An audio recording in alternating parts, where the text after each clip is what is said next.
AHN news خبر دنیا بھر سے۔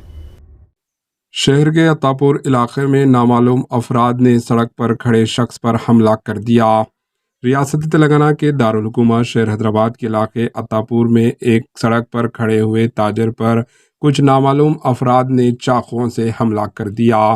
منگل کی صبح یعنی آج عطاپور کے NM گڑا میں نامعلوم افراد نے ایک تاجر پر چاقوؤں سے تیز دھار ہتھیاروں سے حملہ کر دیا، جس کے نتیجے میں نتیش سڑک پر کھڑے تھے کہ ان کے جاننے والے کچھ لوگوں نے کس بات پر جھگڑا کیا اور چاقوؤں سے حملہ کر دیا۔ وہ زخمی ہو گئے اور علاج کے لیے اسپتال منتقل کر دیا گیا۔ پولیس نے حملہ آوروں کی گرفتاری کے لیے کوشش شروع کر دی۔ Bureau report AHN news.